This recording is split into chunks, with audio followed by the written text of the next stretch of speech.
Women and girls are almost 50% of Liberia's population, yet they are only around 11% of the country's 103 lawmakers and less than 6% of local officials in the counties. These statistics are very unfavorable for the situation of women in a highly patriarchal nation like Liberia and suggest a regression in the gains made toward women political participation.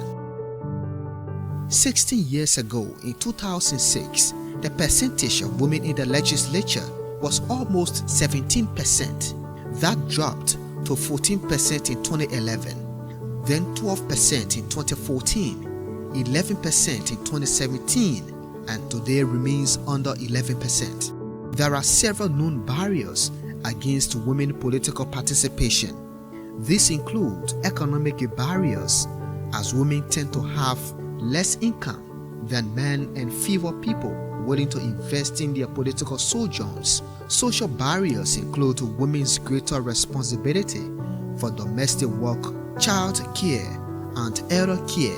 Cultural barriers such as the mindset that women do not belong to political life, or stereotypes that women are not well suited to leadership, and of course the political barriers that can be seen in discriminatory norms and practices in political parties and men's resistance to share power with women. The men are more than us. Out of 73, we have only 9 women. So you know that it's a barrier all by itself. In plenary, our number one challenge was stage fright. Because the men in there, when you get up the door, sit down. The men have the finances more than we do. They do have the finances, and the demand that is put on us. A lot of people expect us before you say hi and tell them what you want to be. You must be able to give finances. Leadership is thought to be only a man's position. Women are to be submissive. Women are to follow the lead of the men. During night when we are traveling, they will bring the devil outside. That is for sin of a woman. When a woman see that, when in our culture now, you will die or something will happen to you. Strengthening our democracy requires the support of everyone, because women face greater barriers to enter politics than men due to the greater power and status that men have in society. To tackle the problem of women's underrepresentation with funding from the Canadian government, UN Women implemented the Women Political Empowerment and Leadership Project in Liberia, supporting the government alongside several civil society organizations, small and big. As goal basically looks at how to increase women in decision-making position, women in public life. It comes from the prognosis that women in Liberia, when it comes to decision-making, are few. There's that persistent underrepresentation of women in decision-making. The project ran for 4 years, from 2017 to 2022, and aimed to increase the number of women in politics and decision-making. The project has worked around building the capacity of women leaders and female candidates and aspirants. We've worked with women's rights organizations and networks to raise awareness of the importance of going out to vote for women, of women engaging in political processes, whether it's as voters or elections observers or as candidates. The project also tries to change laws and policies, because women's representation in the national legislature and other governance institutions is not going to increase if we don't take gender equity measures that change laws and policies to combat the historical marginalization of women and girls from political decision. With technical support from the WPEL project, key legislations and policies were achieved. For example, in February, the House of Representatives passed proposed amendments to Section 4.5 of the new elections law, a protocol on violence against women in election and politics was adopted and signed between political parties and the National Elections Commission. What are those laws that are in place that can promote gender equality in politics, gender equality in public spaces? How do we then support the government of Liberia towards domesticating some of those conventions that they have already ratified? This collaboration has been something we all have wanted and been following through since we came to power. UN Women, the CSO, and the Ministry of Gender have been working assiduously to ensure that women's full participation in leadership has been a priority. One of the key pieces of legislation that this project has been working on has been affirmative action, a gender quota for women in the legislature. Now this would be a political party quota that not less than 30% of either gender should be on the candidate listing. So one of the issues has been the elections law has a provision for a gender quota, but the language says political parties shall endeavor to ensure no less of 30% of either gender on the listing.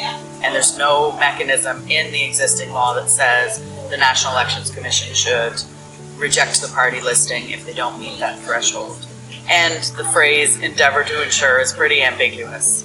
So the question over the last few years has been, what does it mean that a party has endeavored? By what benchmark can the Elections Commission determine a political party has indeed endeavored to put women on the listing?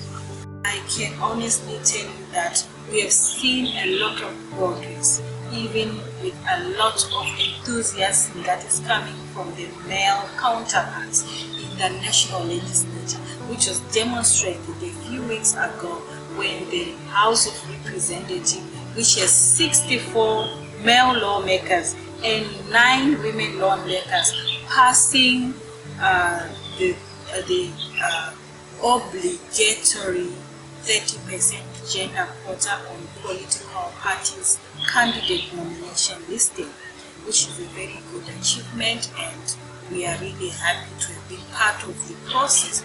Support for UN Women on the NEC were able to have this protocol that is called violence against women in elections, and that started since 2019, and then with interventions through consultations with political parties and stakeholders. Now we've got this framework document that we call violence against women in elections. And violence against elections will be any act of threat that results in limiting women's participation, their inclusion, and their own sense of belonging in our public and private offices. And these women could be voters, they could be human rights defenders, they could be women in leadership, women who are already even at the legislature. To increase women in politics requires first retaining those already in politics and motivating other women to join. That's what UN Women did under the WPEL project. They funded the National Youth Movement for Transparent Elections to roll out the Young Women Mentoring Project.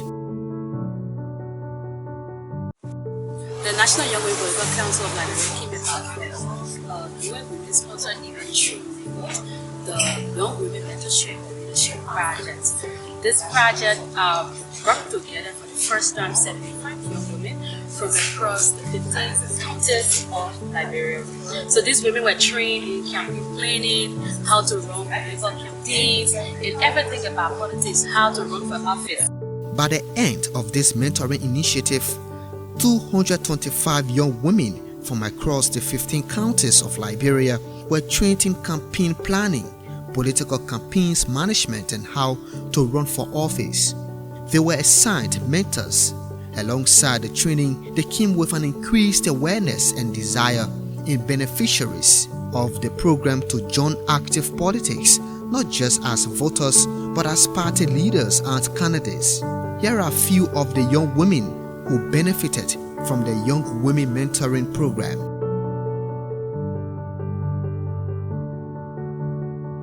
So over the time I have learned a few things, which include issues, democracy, women into leadership, the gender concept, and as well as political planning or campaign plannings and mentorship programs. So over the last 1 year, we've been working in our communities through community dialogues, through town hall meeting, through intellectual centers, the radio, and other areas. So what has been our main focus is to inform citizens about the importance of women into political leadership, women importance into the legislature, the House of Senate, and even at the community levels. Because it's not just in me at the top, but how can you start? How can you bring those women that you want to see at the top? So as mentees, we've also been able to benefit from the fact that we gained courage through the mentorship program to step up and vie for different leadership positions at different levels. So for me, I had the opportunity to have seen the vie for the leadership position at the level of minor river parliament. So I got elected as a senior parliamentarian. So though we had 2 men contesting against me at that at the election, but yes, still I was able to win and became the senior parliamentarian. So that happened because I gained courage through the mentorship program that was being organized by NIMIT. Because of this, now I can stand, I can boast, I can tell people that that's my party that I can serve as leader. I myself to get an intent to contest. We have presently almost 5 females that want to contest, and one senatorial female candidate, and you have 4 female representative female that want to contest also. One from District 2, one from District 3, one from District 1. At the national level, the project worked with the Ministry of Gender, Children and Social Protection and the Gender Section of the National Elections Commission in rolling out key gender-focused activities. It also worked with the Women Legislative Caucus of Liberia in strengthening its institutional capacity. I've been doing well from the period. I can tell people every time, from the time we started the election process, there were training, there were a lot of things that gave us the exposure today, because it's important when you come on a political scene, and also even every public work that you come to, you must know your craft. I've been very supportive to the Women Legislative Caucus, but we still anticipate more because we're going to a crucial election. Like NIMOT, the project supported other key local civil society organizations like the Institute for Research and Democratic Development, Organization for Women and Children, and the Women NGO Secretariat of Liberia.